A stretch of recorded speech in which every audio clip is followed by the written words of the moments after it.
Hello friends, welcome to Smile Talk paramedical channel. Friends, ಈಗಾಗಲೇ ಏನಪ್ಪ ಅಂತಂದರೆ ನಮ್ಮ ಕೆಇದವರು ಈ ವರ್ಷದಿಂದ ಡಿಪ್ಲೊಮಾ ಫಾರ್ಮಸಿ ಕೌನ್ಸ್ಲಿಂಗ್ ಮಾಡಲಿಕ್ಕೆ ರೆಸ್ಪಾನ್ಸಿಬಲ್ ತೊಗೊಂಡು ಬಿಟ್ಟಿದ್ದಾರೆ. ಓಕೆ, ಈಗ ರೆಸ್ಪಾನ್ಸಿಬಿಲಿಟಿ ತೊಗೊಂಡ ಮೇಲೆ ಅದನ್ನು ಅಪ್ಡೇಟ್ ಮಾಡಬೇಕಿತ್ತು ಟೈಮ್ ತಕ್ಕಂಗೆ. ಬಟ್ 20ನೇ ತಾರೀಕಿಗೆ ಅವ್ರೇನು ಅಪ್ಲಿಕೇಶನ್ ಇತ್ತು ಅದನ್ನು ಕ್ಲೋಸ್ ಮಾಡಿದ್ರು. ಮುಂದೆ ಟೆಕ್ನಿಕಲ್ ಪ್ರಾಬ್ಲಮ್ ಏನೋ ಇಶ್ಯೂ ಆದರೂ ಕೂಡ ತಲೆ ಕೆಡಿಸ್ಕೊಳಕ್ಕೆ ಹೋಗಲಿಲ್ಲ. ಎಂದಿನಂತೆ ನಾರ್ಮಲ್ ಆಗಿ ತಮ್ಮ ಕೆಲಸ ತಾವು ಮಾಡ್ಕೊತ ಹೊಂಟ್ರ. ಈಗ ಬಂದಿರೋದು ಏನಂತಂದರೆ, ಈಗ ಅಪ್ಲಿಕೇಶನ್ ಹಾಕಿ ಈಗ ನೋಡಿರಿ, ಇವತ್ತು ತಾರೀಕು 26, 5 ದಿನ ಆಯಿತು. ಇನ್ನೂರಿಗೆ ಏನು ಸಾಬ್ರೇನೇ ಇಲ್ಲ, ಏನು ಮಾಡಿಲ್ಲ, ಮುಂದೆ ಏನು ಅಂತ ವಿದ್ಯಾರ್ಥಿಗಳು ಕೇಳ್ತಾರಂಥದ್ದು. ಸೊ ಮುಂದೆ ಏನು ಬರ್ತತಿ ಅಂತಂದರೆ, ಒಂದೇದ್ದು ಏನಂದರೆ ಸೀಟ್ ಮ್ಯಾಟ್ರಿಕ್ಸ್ ಬಿಡ್ತಾರೆ ನಿಮಗೆಲ್ಲ. ಓಕೆ, ಸೀಟ್ ಮ್ಯಾಟ್ರಿಕ್ಸ್ ಜೊತೆಗೆ ನಿಮ್ಮ ರ್ಯಾಂಕ್ ನಂಬರ್ಗಳನ್ನು ಕೊಡ್ತಾರೆ. ಫಸ್ಟ್ಗೆ ನಿಮ್ಮ ರ್ಯಾಂಕ್ ನಂಬರು ಅಂದರೆ ಇಲಿಜಿಬಿಲಿಟಿ ಲಿಸ್ಟ್ ಕೊಡ್ತಾರೆ ನಿಮಗೆ. ಇಲಿಜಿಬಿಲಿಟಿ ಲಿಸ್ಟ್ ಅಂದರೆ ಅದರಲ್ಲಿ ರ್ಯಾಂಕ್ ನಂಬರ್ ಇರುತ್ತೆ. ರ್ಯಾಂಕ್ ನಂಬರು, ಸೀಟ್ ಮ್ಯಾಟ್ರಿಕ್ಸ್ ಅಂದರೆ ಯಾವ್ಯಾವ ಕಾಲೇಜಲ್ಲಿ ಯಾವ್ಯಾವ ಕೆಟಗರಿಗೆ ಎಷ್ಟು ಸೀಟ್ ಅದಾವಂತ ಅದನ್ನು ಲಿಸ್ಟ್ ಬಿಡ್ತಾರೆ. ಬಿಟ್ಟ ಮೇಲೆ ಆಪ್ಷನ್ ಎಂಟ್ರಿ ಲಿಂಕನ್ನು ಕೊಡ್ತಾರೆ. ಹಾಗಾದರೆ ಇವ್ರು ಆಫ್ಲೈನ್ ಮಾಡೋದಿಲ್ಲ ರೀ, ಎಲ್ಲ ಆನ್ಲೈನೇ ಮಾಡ್ಕೊತಾರೆ ಇವರು.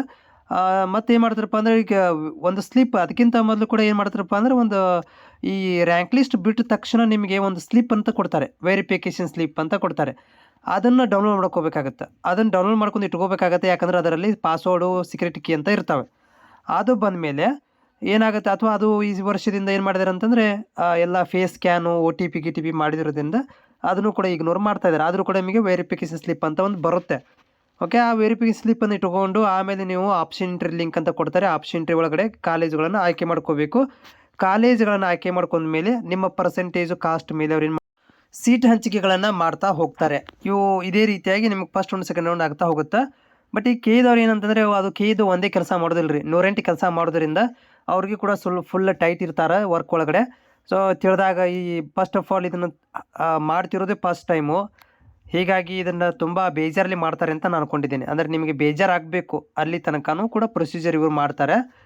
ನಿಮ್ಮ ಎಷ್ಟು ಪೇಷನ್ಸ್ ಇರುತ್ತೆ ಅಂಥವ್ರು ಮಾತ್ರ ಈ ಕೆಇದಿಂದ ಪಾರಾಗಿ ಹೋಗ್ತಾರೆ. ಪೇಷನ್ಸ್ ಇಲ್ದವರು ಬಿಟ್ಕೊಟ್ಟು ಓಡೋಗ್ಬಿಡ್ತಾರೆ. ಸೊ ನಾನು ಹೇಳೋದು ಒಂದೇನೆಂದರೆ, ಪೇಷನ್ಸ್ ಅಂದರೆ ನೀವು ಸ್ವಲ್ಪ ತಡ್ಕೋರಿ, ಸಮಾಲಿಸ್ಕೋರಿ.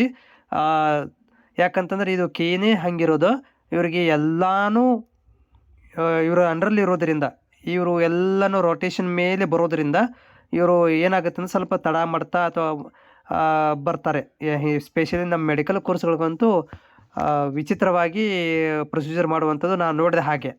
ಸೊ ಹೀಗಾಗಿ ನೀವು ವೆಯ್ಟ್ ಮಾಡಿರಿ. ಬಟ್ ನಾನು ಇವತ್ತು ಕಾಲ್ ಮಾಡಲಿಕ್ಕೆ ಟ್ರೈ ಕೂಡ ಮಾಡಿದೆ. ಏನು ವೇಟಿಂಗ್ ಲಿಸ್ಟಲ್ಲಿ ಇತ್ತು, ನಾನು ಬಿಟ್ಟುಬಿಟ್ಟೆ, ವರ್ಕಲ್ಲಿ ಬ್ಯುಸಿ ಇದ್ದೀನಿ ಅಂಥೇಳಿ.